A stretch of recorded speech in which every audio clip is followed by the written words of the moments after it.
Sambil menunggu lanjutan kasus Pitup di Bareskrim, mari kita simak update Pitup terbaru edisi 29 Januari. Apa saja? Yuk kita kupas satu per satu. Info Pitup disuruh menunggu terus, padahal sudah 1 tahun kita menunggu tanpa kepastian. Sudah pasti on atau hanya memperpanjang harapan yang sebenarnya sudah tidak bisa diharapkan. Kita dan kalian semua hanya diberikan janji palsu. Yang bikin channel enak dapat AdSense. Yang nonton tiap hari cuma dapat janji-janji yang tak kunjung terpenuhi. Yang disampaikan di video konten kreator selalu bilang harapan itu masih ada, tetapi sampai sekarang nggak ada info yang valid. Perusahaan big data sebesar ini dengan manajemen yang katanya selalu berusaha, masa nggak bisa memastikan kapan on? Malahan hanya Tuhan yang tahu. Hei Anda para manajemen, Tuhan juga memberikan kehendak kepada manusia, ya kan? Jika benar-benar berusaha, pasti akan bisa menentukan tanggal kapan on. Misal tanggal 33 bulan Februari tahun 2022. Kalaupun meleset, ya bolehlah molor 1 atau 2 hari, bukan malah setahun. Kesabaran memang ada batasnya. Gimana, adakah kepastian kapan Pitup on? Mungkin ada yang bisa bantu menjawabnya. Jawabannya hanya satu guys, yaitu tanyakan pada rumput yang bergoyang. Ahai, belum ada kepastian karena nggak ada uang untuk bayar VP. Direkturnya saja nggak pernah komentar. Siapa yang mau bayar miliaran? Pengiklan juga nggak ada, uang dari mana? Facebook aja yang kemarin sempat down beberapa jam, kerugiannya sangat banyak. Coba bayangkan, ini maintenance sudah hampir 1 tahun. Berapakah kerugiannya? Tanda tanya. Jangan biarkan opini orang lain menenggelamkan isi suara hati di dalam diri Anda. Alhamdulillah sudah tanggal 29, pertanda Januari akan segera berlalu. Semoga harapan para Pituber untuk Pitup on tidak ikut berlalu seperti hari-hari kemarin. Hari berganti minggu, minggu berganti bulan, bulan berganti tahun, tahun berganti titik-titik. Akankah penantian yang sekian lama akan menemukan Pitup on yang pasti? Jika Januari berlalu begitu saja bersama harapan Pituber yang ikut berlalu, maka sungguh terlalu, kata Bang Haji Roma ya. Siap-siap dapat asupan motivasi lagi dari konten kreator sampai kembung perutnya. Kita sudah tak butuh motivasi brother. Yang dibutuhkan kapan Pitup on secara pasti. Tanyakan pada hatimu coy. Kalau hatimu mantap dan yakin, maka perjuangkanlah.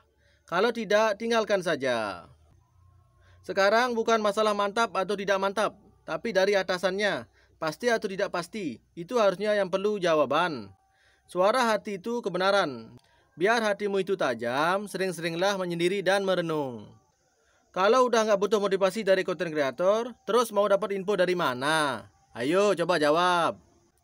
Ini bukan masalah atasan brother, tapi masalah hati kita. Tetap yakin Pitup akan on. Biarpun atasan kita nggak ada kepastian, karena saya berpacu pada hati dan keyakinan hati yang membuat saya tetap optimis. Kebenaran yang harus berdasarkan fakta dan kenyataan, seperti misalnya 1 tambah 1 pasti hasilnya 2. Meskipun berpikir dengan yakin bahwa 1 tambah 1 sama dengan 3. Apakah ini bisa disebut sebagai kebenaran? Jikalau seorang masih ragu tentang suatu hal, berarti seseorang tersebut masih belum bisa memaknai hati, dan masih belum bisa menyinkronkan hatinya. Itu matematikanya manusia, beda sama matematikanya Tuhan. Tuhan itu tidak berdasarkan logika, itu yang harus kita cermati. Konten kreator itu tak mungkin hanya mengarang cerita saja, ya kan? Tapi jika ada info pasti dikabarkan. Jika tidak ada info, mereka juga tidak akan keluar-keluar dengan sendirinya. Saya sudah kuliah S1, S2, sampai S3. Baru di Pitup dengar perusahaan pertama yang beneficiary ownership. Cuma APK Pitup di dunia ini. Dan saya meyakini bahwa Pitup akan on karena sudah jelas ada yang memperjuangkan. Ini semuanya tentang hati, maka sangat penting seseorang bisa berinteraksi dengan hatinya sendiri. Yakin on itu bagus dan optimis, namun pasti on itu ranahnya Tuhan, ya kan? Beneficiary ownership sesuai literaturnya, di semua perusahaan harus ada, baik yang ada investor baru ataupun setelah keluarnya Perpres 2019. Kita tidak boleh memastikan apa yang akan terjadi. Hanya Tuhan yang tahu kepastian ke depan. Kalau optimis, saya juga optimis, brother. Beneficiary ownership juga bukan tentang pola akuisisi, tetapi hanya penunjukan kepemilikan. Kalau kata orang Jawa guys, Wes, pokoknya optimis selalu ajalah dan tunggu kabar baik dari manajemen VTube. Selama dibarengi dengan tetap melihat apa adanya situasi, baru menanggapinya dengan positif. Jangan dibalik positif dulu. Semoga aja bisa membantu memberikan pandangan tentang situasi terkini sesuai keilmuannya dan kemudian memberikan sisi positif dari situasi yang ada. Jadi kita semua bisa memahami situasi dan berpikir positif setelahnya. Bukan positif-positif saja tanpa ada landasannya yang jelas. Berusaha itu pasti, tetapi mau gimana lagi? Wong tim manajemen tidak ada, hilang ya kan? Karena VTube perusahaan yang menyangkut orang banyak, jadi secara aturan Kemenkumham, VTube bukan perusahaan tertutup. Jadi ada kewajiban untuk memberikan keterbukaan informasi. Posisinya mirip perusahaan terbuka di bursa saham, tapi data informasinya terbatas hanya pada member biasa seperti kita-kita ini. Biarpun kita teriak-teriak pun juga jawabannya tetap sabar guys. Kalau kepastian masih belum bisa diterbitkan, tetapi kalau pandangan sudah dari dulu kali. Berkomentarlah dengan bijak serta kepala dingin. Kita semua di sini sama, semua member mengharapkan on-nya VTube secepatnya.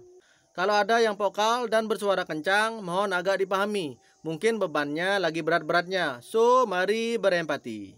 Tetangga saya sampai rela ngorbanin usaha real yang dulu sudah dirintis untuk fast track, sekarang belum balik modal. Kasihan sekali sekarang harus mulai dari nol lagi. Semoga semuanya diberikan ganti rugi yang lebih baik. Dan yang paling penting diberikan hidayah. Salah sendiri, sudah ada yang real usahanya malah dilepaskan, ya kan? Itu tergantung cara pikir kita. Meski hasilnya sedikit, tetapi tiap saat kita nikmati hasilnya. Cermat dalam memilih. Mungkin karena terlalu banyak diberikan positif sinting, makanya lepasin usaha realnya. Kita harus mengutamakan logika, jangan hanya positif sinting. Karena lingkungan kita sangat berpengaruh, apalagi kalau usaha realnya yang melelahkan. Kena positif sinting aja tanpa memperhatikan logika bisa salah jalan. Dalam hal ini kita harus pandai memilah-milah. Jangan mudah tergoda untung yang banyak tanpa susah-susah bekerja. Nggak ada yang instan bro. Mie instan aja harus dimasak dulu baru bisa dinikmati dan disantap. Duh, bahasnya muter-muter ke situ aja, nggak ada ujung-ujungnya. Makanya Anda harus mengedepankan rasionalitas. Jangan sekedar mau untung cepat dan positif sinting. Akhirnya kalau ada apa-apa, salahin orang. Cuma sistem dan lingkungannya yang kita harus pilah-pilah agar tidak terjerumus. Sayangnya secara hukum positif malah dianggap salah fast track itu karena member get member. Fast track itu adalah pilihan dan tidak pernah ada paksaan, betul? Jadi kalau Anda fast track, tentu Anda sudah pertimbangkan baik buruknya dan segala resikonya. Tapi bila nanti masalah ini dibawa ke meja hukum, tentu akan diselidik kebenarannya. Bila ditemukan sistemnya salah, pasti yang buat sistem akan dihukum. Suatu saat kebenaran akan terbuka seutuhnya, entah itu pahit atau manis buat kita semua. Sekarang mari kita alihkan fokus kita ke pekerjaan yang lain, yang real. Karena keluarga kita butuh makan. Life must go on. Sebuah aset digital yang dibangun berdasarkan legalitas dan transparansi dengan fundamental yang jelas, yang layak diperjuangkan demi masa depan yang lebih baik. Manusia yang baik adalah manusia yang membawa manfaat untuk orang lain. Ingat saudaraku, kesempatan datang tidak selalu ada dalam hidup kita. Dan penyesalan merupakan kebahagiaan yang selalu tertunda bagi kita.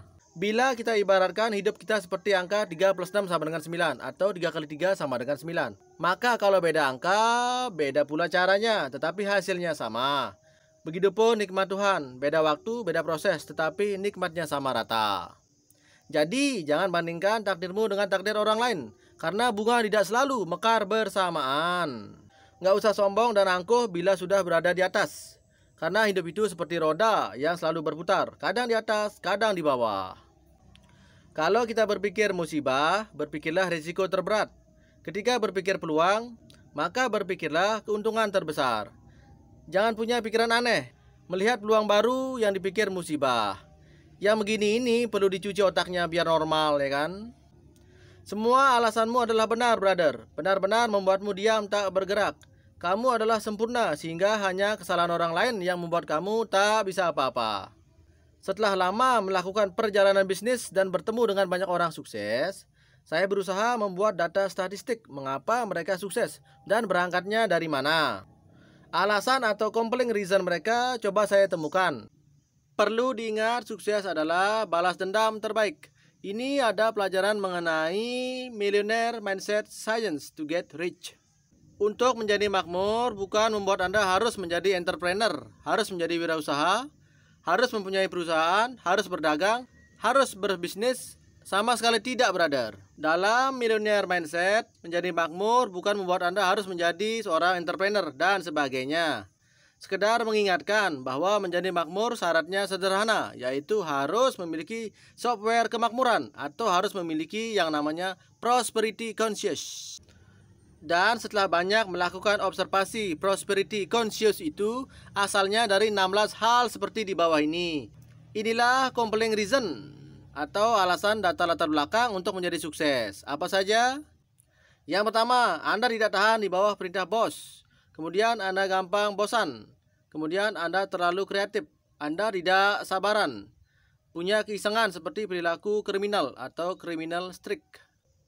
Anda tidak punya pendidikan yang cukup. Anda terlalu berilmu. Anda tidak punya apa-apa, alias nothing to lose. Anda memiliki sumber yang banyak. Anda sering gonta-ganti pekerjaan. Anda bisa menjual es ke orang Eskimo. Anda lelah miskin. Anda terlalu ambisius. Anda kecanduan dengan resiko. Hidup Anda kesandung-sandung, penuh kerikil dan duri. Dan yang terakhir, Anda tidak punya pilihan. Jadi, dalam compelling reason tersebut, bagi Anda tidak perlu memiliki beberapa atau banyak alasan seperti di atas untuk sukses. Cukup Anda punya satu di antara 16 alasan itu. Itu sudah cukup membuat Anda memaksa berubah dan harus memiliki prosperity conscious. Anda sudah cukup membuat alasan untuk ngamuk. Itulah bahan bakar utama Anda melangkah dan menjadi sukses. Keunggulan menantikan P2P on atau keunggulan menerima kebenaran scam P2P itu walaupun pahit. Dua-duanya harus diterima apa adanya. Harapan on atau kekecewaan yang ada. Yang aku P2P sejati, mana suaranya? Ayo dong keluar dari habitatmu. Masa mau diam aja diketawain haters? Ingat, kalian adalah para pejuang yang bermental baja, di mana dengan modal nonton iklan saja kalian bisa jadi orang sukses. Tidak seperti haters yang harus bekerja siang malam untuk mendapatkan uang. Tenang aja P2Ber, pipi kalian tetap aman kok. Tidak akan ada yang bisa mengambilnya, termasuk Anda sendiri. Wah, lucu guys. Capek berharap ke P2P, capek menunggu ke P2P, capek juga makan harapan sama P2P. Oh P2P, kamu jahat, makan janji aja terus, cari yang lain aja deh. Santuy menanti P2P on kembali. Semua nyinyiran yang pahit akan berubah manis ketika P2P on kembali, betul? Alasan utama seseorang membeli aset adalah bagaimana aset tersebut dapat memberikan benefit dalam waktu lama, bukan karena teknologinya. Teknologi hanyalah sarana untuk memudahkan seseorang melakukan suatu kegiatan dan memudahkan untuk berinvestasi dan memudahkan untuk transaksi bisnis. Untuk berinvestasi aset digital perlu diperhatikan beberapa faktor di bawah ini. Misalnya, faktor kemudahan, faktor keamanan, faktor kenyamanan, faktor risiko, faktor manfaat atau kegunaan, dan faktor fundamental. Semua itu bisa diwujudkan dengan cara: pertama, pahami profile company atau developernya.